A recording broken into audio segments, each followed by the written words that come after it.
ಅಭಿಲಾಷೆ ಇದೆ.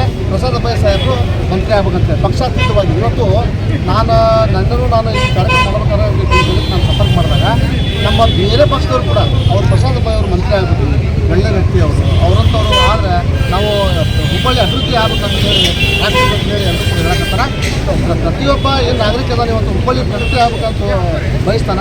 ಅವೆಲ್ಲ ಕೂಡ ಎಲ್ಲರೂ ಕೂಡ ಪ್ರಸಾದ್ ಅಬ್ಬಯ್ಯನವರು ಸಚಿವರಾಗಬೇಕಂತ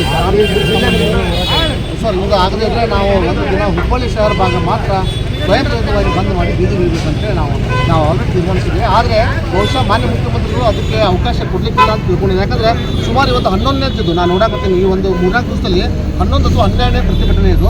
ಇನ್ನೂ ಕೂಡ ಪ್ರತಿಭಟನೆಗಳು ಸಾಕಷ್ಟು ನಡೀತಾವ ಅಥವಾ ಮಾಡ್ಕೊಳ್ಳಿಕ್ಕೆ ಸಜ್ಜಾಗ್ತಾ ಇದ್ದಾರೆ ಜನ. ಆದ್ರೆ ಬಟ್ ಯಾರೂ ಇಲ್ಲ, ಬರೀ ವ್ಯಾಪಾರಸ್ಥರು ಆಯಿತು, ಆಮೇಲೆ ಕೂಲಿಕಾರರಾಯಿತು, ಮತ್ತು ಎಂಪ್ಲಾಯೀಸ್ ಆಯಿತು, ಅವರೆಲ್ಲ ಕೂಡ ಸ್ವಯಂ ಪ್ರೇರಿತ ಅಲ್ಲಲ್ಲೇ ಒಂದು ಅವರ ಸಾಮರ್ಥ್ಯ ಜನ ಸೇರಿಸ್ಕೊಂಡು ಪ್ರತಿಭಟನೆ ಮಾಡ್ತಾ ಇದ್ದಾರೆ. ಪ್ರಸಾದ್ ಅಬ್ಬಯ್ಯ ಸಾಹೇಬ್ರ ಮನೆಗೆ ಹೋಗಿ ಅವ್ರಿಗೂ ಅಭಯ ಹೇಳಕತ್ತಾರ, ಇಲ್ಲ ತಾವು ಮಂತ್ರಿ ಆಗಬೇಕಂತ ಅಭಿಲಾಷೆ ಇದೆ ಅಂತ ವ್ಯಕ್ತಪಡಿಸಕತ್ತಾರ. ಅದ್ರಲ್ಲಿ ನಾನು